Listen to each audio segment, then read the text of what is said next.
¿Qué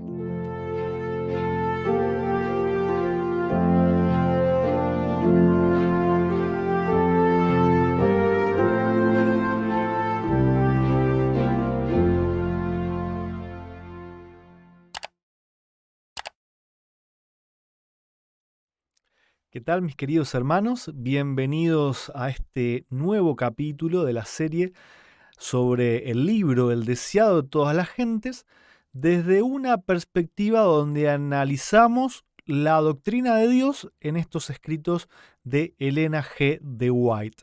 Estamos por el capítulo número 75, donde vamos hoy a analizar la historia de cuando Jesús fue llevado delante de Anás y de Caifás para ser juzgado. Recuerden que en el capítulo pasado vimos cuando apresaron a Jesús en el Getsemaní de noche y ahora lo llevan a ser juzgado como un ladrón, incluso en contra de todas las leyes judías. Así que los invito a que podamos iniciar la lectura de las citas que he podido subrayar. Recuerde que ahora también hemos agregado un color, el color verde, que nos va a hablar sobre lo que es el significado del pecado y el carácter de Dios. La turba violenta con Judas y también, bueno, Judas capaz ya se había retirado, ¿no? Pero había besado a su maestro para traicionarlo y ahora quedaba todo un populacho de gente que habían sido pagos con soldados romanos y con también algunos sacerdotes. Entonces lo llevan de noche a Jesús delante de Anás. La sierva del Señor nos cuenta cómo es esto de Anás y Caifás, que por ahí la Biblia no nos da algún detalle. Resulta que Anás era el ex sumo sacerdote, pero por su edad ya había elegido un sucesor, que era Caifás, pero todavía todos reconocían a Anás como el gran líder, pero bueno, ya era un hombre más grande. Pero era más inteligente, más duro de carácter, eh, más satánico en sus actitudes. Entonces querían buscar que Jesús estuviese primero delante de Anás para que pudiese encontrar alguna, o entrampar, mejor dicho, a Jesús, encontrar alguna excusa para poder eh, condenarlo, ¿no es cierto? Y nos cuenta también que como el pueblo judío estaba bajo el dominio romano, ellos no podían condenar a nadie a la muerte. Ellos podían hacer un juicio y demás, pero después un tribunal o un juez romano iba a tener que convalidar esa sentencia o hacer un nuevo juicio y iba a tener justamente una sentencia definitiva. Pero bueno, este ex sumo sacerdote y el sumo sacerdote también y todos en el Sanedrín, excepto Nicodemo y José de Arimatea, que no iban a estar presentes, no iban a ser invitados, obviamente, porque ya en otra ocasión habían defendido a Cristo, ¿no es cierto? Eh, Empezaron a ver qué podían encontrar a Jesús, pero bueno, cuenta la sierva de Dios, ¿no es cierto?, que Jesús leía todas las intenciones y leía la mente de lo que Anás quería hacer con él. Y Anás buscaba, ¿no es cierto?, excusas para condenarlo tanto frente a los judíos como frente a los romanos, porque podía decir, bueno, Cristo que era el Hijo de Dios, ¿sí? Como después va a pasar, pero eso lo iba a inculpar frente a los judíos, pero en realidad a los romanos que alguien diga eso, no, podía ser un loco, pero no para juzgarlo a muerte. Sí, entonces trató Anás de buscar alguna excusa que tenga que ver con sedición, ¿no es cierto? Con levantar un nuevo reino que esté en contra de los romanos, algo así por el estilo. Sin embargo, entre pregunta y acusación no pudo encontrar demasiado. Jesús todo el tiempo respondía, yo siempre prediqué en público, estuve en el templo, en todo lado donde yo estuve mandaste espías. ¿Por qué me preguntás a mí? Preguntale a ellos si alguna vez dije algo malo o de sedición o de lo que sea. Y esto un poco enervaba más, ¿no es cierto?, al sumo sacerdote. que en un momento, bueno, se llamó a silencio porque ya no sabía qué hacer. Entonces, dice, uno de los oficiales, llenos de ira, al ver a Anás reducido al silencio, hirió a Jesús en la cara diciendo, ¿así respondes al pontífice? Como diciendo, sos un insolente, ¿no es cierto? Pero Cristo replicó serenamente, si he hablado mal, da testimonio del mal. Y si bien, ¿por qué me hieres? No pronunció palabras hirientes, no pronunció hirientes palabras de represalia, perdón. Su serena respuesta brotó de un corazón sin pecado, paciente y amable y a prueba de provocación. Recordemos que Jesús vino a manifestar el carácter del Padre y esto nos muestra un poco los principios del carácter de Dios, ¿no? Una actitud serena, paciente, amable, a prueba de provocación. Esto es para tomar nota para nosotros, ¿no es cierto? Dice que, bueno, Cristo sufrió muchos ultrajes, insultos, incluso, bueno, este golpe, delante de la gente que él había venido a salvar, ¿no es cierto? Pero también nos cuenta que este no era el mayor dolor de Jesús, sino lo que había pasado con Judas y lo que iba a pasar con Pedro, que era la gente a la que él más amaba porque era más cercana a él, ¿no es cierto? Eh, Dice que los ángeles estaban presenciando todo, ¿no es cierto? Y que estaban listos para liberar a Cristo, pero bueno, todo el plan de redención se hubiese dado por tierra porque era necesario que Jesús pase por esta experiencia, por esta muerte, por cargar los pecados de los hombres, toda situación que en realidad nos correspondía a cada uno de nosotros, pero que Él la sufrió por nosotros. Después de esto, como Anás no pudo encontrar nada, fue llevado delante de Caifás. Lo volvieron a interrogar, pero también les costó muchísimo. Y entonces acá Elena nos cuenta, dice que Caifás había considerado a Cristo como su rival. La avidez con que el pueblo oía al Salvador y la aparente disposición de muchos a aceptar sus enseñanzas habían despertado los acerbos celos del sumo sacerdote. Pero al mirar Caifás al preso, le embargó la admiración por su porte noble y digno. Sintió la convicción de que este hombre era de filiación divina. ¿Qué es filiación? Es la relación de hijo y padre, o de padre e hijo. A Caifás le fue revelado en ese momento, cuando vio a Cristo, que Cristo verdaderamente era hijo de Dios. Sin embargo, al instante siguiente desterró despectivamente este pensamiento. No quiso oír la voz de Dios que hablaba a su mente, ¿no es cierto? Y esto hay que subrayarlo porque tiene que ver justamente con la blasfemia contra el Espíritu Santo. Jesús había dicho antes, ¿no?, que las palabras que él decía en su humanidad podían ser rechazadas, ¿no es cierto? Pero que cuando el Espíritu Santo hablaba a la mente, si no era escuchado, era cometido este pecado imperdonable. Sigue, bueno, avanzando la historia, ¿no es cierto?, en este juicio totalmente injusto, inválido.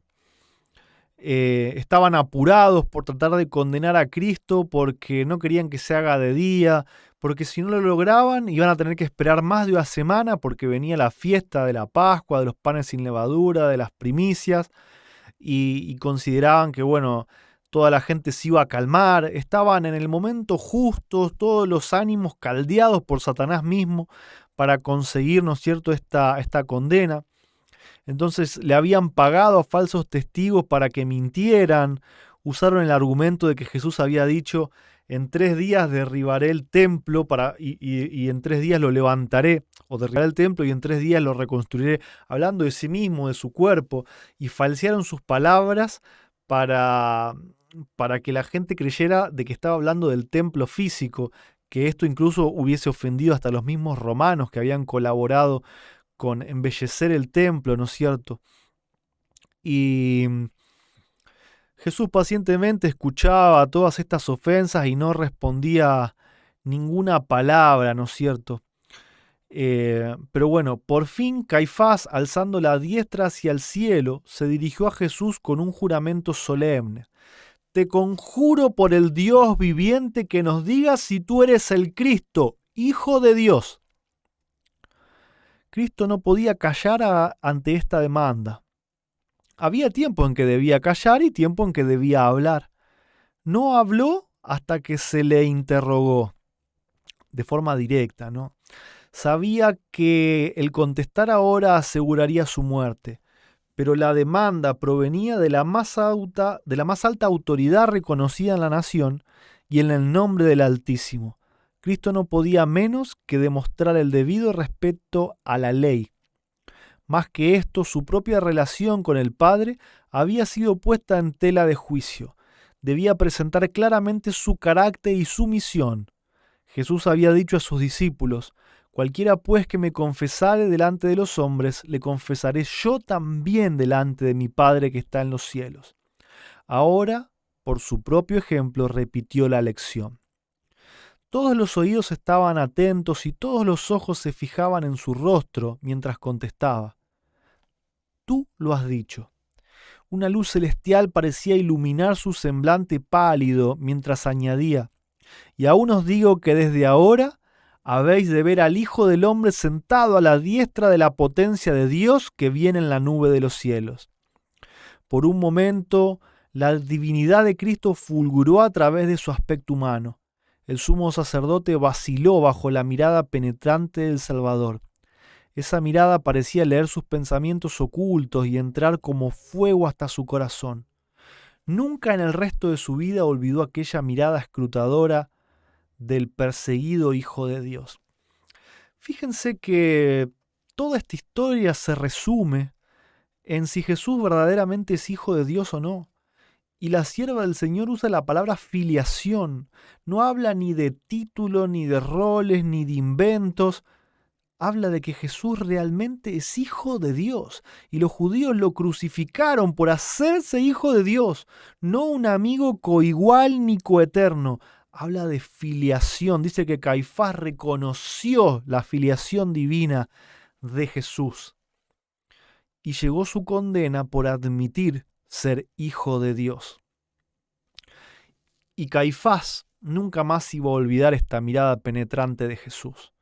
Él había cometido el pecado imperdonable. ¿Cuál es ese pecado? No es imperdonable porque Dios no pueda, sino porque el ser humano no quiere. Caifás tuvo toda la oportunidad y le fue revelado directamente a su mente y él lo rechazó. Por eso es que ahora esta próxima cita está señalado con este color que tiene que ver con el Espíritu Santo, ¿no? Porque habla sobre la blasfemia contra el Espíritu Santo. Las palabras de Cristo hicieron estremecer al sumo sacerdote. Jesús le dijo o le habló, ¿no es cierto?, sobre que lo vería sentado a la diestra de la potencia de Dios, hablando del futuro, de la resurrección, del juicio. Y la doctrina de los saduceos, porque Caifás era saduceo, decía que no iba a haber resurrección futura. Entonces, las palabras hicieron estremecer al sumo sacerdote. El pensamiento de que hubiese de producirse una resurrección de los muertos que hiciese comparecer a todos ante el tribunal de Dios para ser recompensados según sus obras, era un pensamiento que aterrorizaba a Caifás. Claro, o sea, él estaba listo para seguir viviendo toda una vida que ya había vivido, llena de crímenes, y él pensaba que eso iba a terminar con la muerte. Sin embargo, tenían como doctrina que esto no existía porque no se animaban a comparecer delante de Dios. No deseaba creer que en lo futuro hubiese de recibir sentencia de acuerdo con sus obras.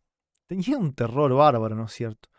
Como en un panorama, surgieron ante su espíritu las escenas del juicio final. Por un momento vio el pavoroso espectáculo de los sepulcros devolviendo a sus muertos, con los secretos que esperaba estuviesen ocultos para siempre. Por un momento se sintió como delante del juez eterno, cuyo ojo que lo ve todo estaba leyendo su alma y sacando a la luz misterios que él suponía ocultos con los muertos. Vaya uno a saber todos los pecados que había cometido Caifás y que los había enterrado, quizá hasta asesinando gente. La escena se desvaneció. Esto es el Espíritu de Dios hablando a su mente, es el Espíritu Santo hablando a su mente. La escena se desvaneció de la visión del sacerdote. Las palabras de Cristo habían herido en lo vivo al saduceo. Caifás había negado la doctrina de la resurrección, del juicio y de una vida futura. Ahora se sintió enloquecido por una furia satánica. ¿Iba este hombre preso delante de él a asaltar sus más queridas teorías? Rasgando su manto a fin de que la gente pudiese ver su supuesto horror, pidió que sin más preliminares se condenase al preso por blasfemia. ¿Qué más necesidad tenemos de testigos?, dijo. He aquí ahora habéis oído su blasfemia. ¿Qué os parece? Y todos lo condenaron a Jesús. La convicción mezclada con la pasión había inducido a Caifás a obrar como había obrado. Estaba furioso consigo mismo por creer las palabras de Cristo, y en vez de rasgar su corazón bajo un profundo sentimiento de la verdad y confesar que Jesús era el Mesías, agrego yo, el Hijo de Dios, rasgó sus ropas sacerdotales en resuelta resistencia. Se negó a escuchar la voz del Espíritu Santo. Este acto tenía profundo significado. Poco lo comprendía Caifás. En este acto, realizado para influir en los jueces y obtener la condena de Cristo, el sumo sacerdote se había condenado a sí mismo. Por la ley de Dios quedaba descalificado para el sacerdocio. Había pronunciado sobre sí mismo la sentencia de muerte. ¿Por qué dice esto? Y acá lo explica la próxima cita, ¿no?, que tiene que ver con la ley de Dios. Al rasgar sus vestiduras, Caifás anulaba la ley de Dios para seguir la tradición de los hombres. Una ley de origen humano estatuía que en caso de blasfemia un sacerdote podía desgarrar impunemente sus vestiduras por horror al pecado. Así la ley de Dios era anulada por las leyes de los hombres. ¿Por qué dice que la ley de Dios era anulada? Porque Cristo le había dicho a Moisés, esto está en la ley de Moisés, que los sacerdotes no podían desgarrar sus vestiduras ni por la muerte de un ser querido, porque ellos representaban la perfección de Cristo. Y fíjense que Elena está diciendo que esa ley que está escrita por Moisés en los libros, no en la tabla de los 10 mandamientos, es la ley de Dios. ¿Sí? Que es la ley de Dios que había sido pisoteada. Caifás, al rasgar sus vestiduras, negó la perfección de Cristo y fue rechazado por Dios para seguir siendo sumo sacerdote. Puso la ley de los hombres por sobre la ley de Dios y fue sentenciado a la muerte eterna. Caifás ya no tenía vuelta atrás. Pero fíjense que fue por su propia decisión. No es una sentencia de Dios, es él mismo que elige su sentencia. Cada acción del sumo sacerdote era observada con interés por el pueblo, y Caifás pensó ostentar así su piedad para impresionar. Pero en este acto destinado a acusar a Cristo, estaba vilipendiando a aquel de quien Dios había dicho: mi nombre está en él. Por cuanto heredó excelente nombre, mayor que los ángeles. ¿Por qué heredó Cristo el nombre Jehová? Porque es hijo de Dios. Él mismo estaba cometiendo blasfemia, la blasfemia contra el Espíritu Santo. Estando él mismo bajo la condenación de Dios, pronunció sentencia contra Cristo como blasfemo. Fíjense que otra vez acá la sierva usa la palabra la condenación de Dios, ¿sí?, Mas nosotros nos imaginamos a Dios condenando como lo hacemos nosotros, dando una condena. Sin embargo, acá la condenación de Dios no es nada más y nada menos que dejar a Caifás seguir su propio camino y retirarle su protección. Cuando Caifás rasgó sus vestiduras, su acto prefiguraba el lugar que la nación judía, como nación, iba a ocupar desde entonces para con Dios. El pueblo que había sido una vez favorecido por Dios se estaba separando de él y rápidamente estaba pasando a ser desconocido por Jehová. Grábense estos principios en la mente, hermanos. Grábense estos principios en la mente. Dios se hizo desconocido o hizo que ese pueblo fuera desconocido, mejor dicho, porque se apartó de él.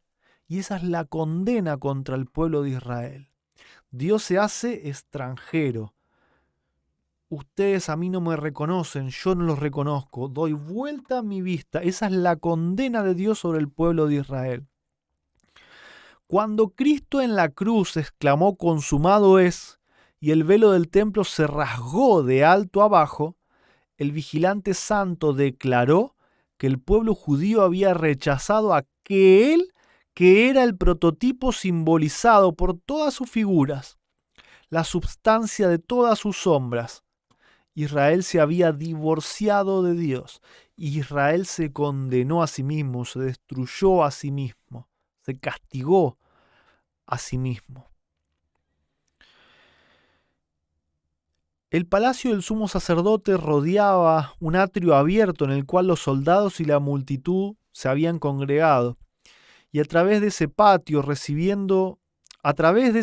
recibiendo por todos lados burlas acerca de su acerto de ser hijo de Dios, Jesús fue llevado a la sala de guardia. Sus propias palabras, sentado a la diestra de la potencia, que viene en las nubes de los cielos, eran repetidas con escarnio, con burlas. De parte del Sanedrín, Jesús había sido condenado, porque Caifás, con su actuación rasgándose las vestiduras, los había manipulado y convencido.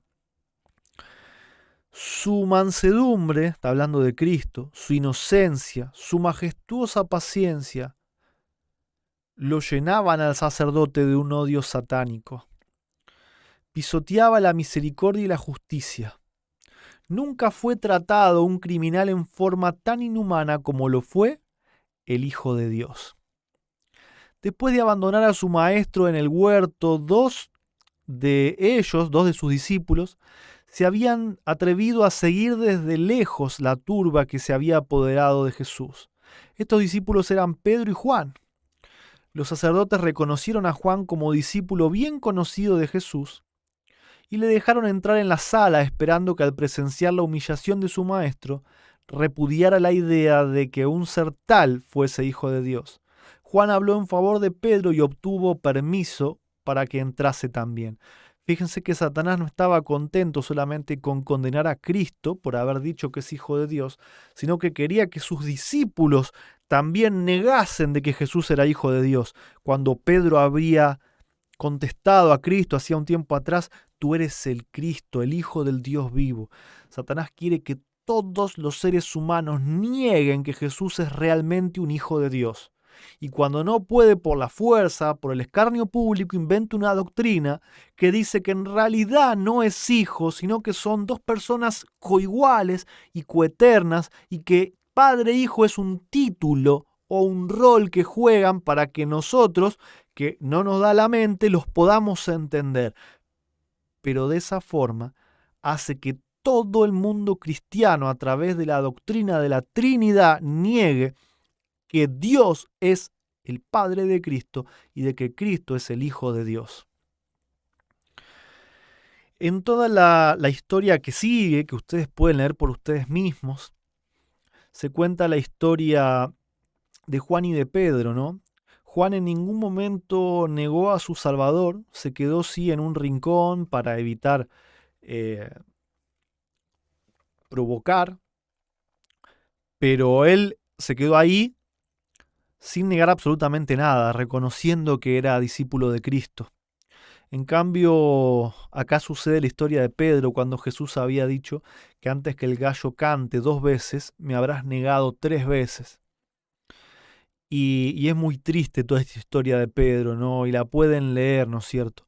Hasta que en un momento Pedro se da cuenta que el gallo canta por segunda vez y Cristo de repente lo mira, Pedro mira a Cristo y ahí su corazón se partió en 2. Dice que salió corriendo en la soledad y las tinieblas sin saber ni querer saber a dónde. Por fin se encontró en Getsemaní, en ese lugar, en el mismo lugar donde Cristo le había pedido, velad y orad, y que Pedro se quedó dormido 3 veces. En ese mismo lugar donde había visto al ángel poderoso fortalecer a su Señor. El rostro dolorido de su Señor había visto, manchado con sudor de sangre y convulsionado por la angustia. Surgió delante de él, esa imagen se le puso otra vez delante de él. Recordó con amargo remordimiento que Jesús había llorado y agonizado en oración solo, mientras que ellos que debieran haber estado unidos con él en esa hora penosa estaban durmiendo. Recordó el solemne encargo, velad y orad, para que no entréis en tentación. Volvió a presentar la escena, a presenciar la escena de la sala del tribunal. Torturaba su sangrante corazón el saber que había añadido él la carga más pesada a la humillación y el dolor del Salvador. Claro, a Jesús le dolía más ver a Pedro negándolo que a todos los otros pobres ignorantes y desgraciados escupiéndolo e insultándolo, porque eran ignorantes y Pedro no lo era. En el mismo lugar donde Jesús había derramado su alma agonizante hacia su Padre, cayó Pedro sobre su rostro y deseó morir. ¿Por qué está señalado en verde? Porque Pedro había pecado. Y quiero que veamos lo que el pecado causó a Pedro. Le rompió el corazón. Pedro deseó morir. Deseó morir. Eso es lo que hace el pecado. Te aplasta y te mata. Si Pedro no hubiese tenido una actitud de arrepentimiento y Dios no hubiese conocido su corazón de que Pedro se iba a arrepentir y que después iba a ser uno de los pilares fundamentales de la iglesia, quizás Pedro se hubiese muerto de un infarto al corazón. Porque el pecado hace eso. No necesitas que te traspase una espada, que te peguen un tiro o que caiga fuego y azufre. El pecado mata, literalmente. Sigue diciendo que tan pronto como fue de día, tan pronto como amaneció, el Sanedrín se volvió a reunir y Jesús fue traído nuevamente a la sala del concilio. Se había declarado hijo de Dios y habían torcido sus palabras de modo que constituyeran una acusación contra él. Pero no podían condenarle por esto porque muchos de ellos no habían estado presentes en la sesión nocturna y no habían oído sus palabras. Entonces, vamos de nuevo. Vuelven a preguntar, ¿eres tú el Cristo? Dijeron, dínoslo. Pero Cristo permaneció callado. Continuaron acosándole con preguntas. Al fin, con acerto de la más profunda tristeza, respondió, si os lo dijere, no creeréis, y si también os preguntare, no me responderéis ni me soltaréis. Pero a fin de que quedasen sin excusas, añadió la solemne advertencia, mas después de ahora, el Hijo del Hombre se sentará a la diestra de la potencia de Dios. Le vuelven a preguntar, luego, ¿tú eres el Hijo de Dios? Y él les dijo, vosotros decís que sois. Clamaron entonces, ¿qué más testimonio deseamos? Porque nosotros lo hemos oído de su boca. Todo sentimiento de simpatía o humanidad se había apagado en sus corazones, en su corazón, ¿no es cierto? Habla de toda la nación, del populacho, de los sacerdotes. Si bien sus argumentos eran débiles y no lograban acallar la voz de Jesús, tenían otras armas. como las que en toda época se han usado para hacer callar a los herejes: el sufrimiento, la violencia y la muerte. Sufrimiento, violencia y muerte fueron creados por Satanás y son armas usadas para hacer callar a los herejes.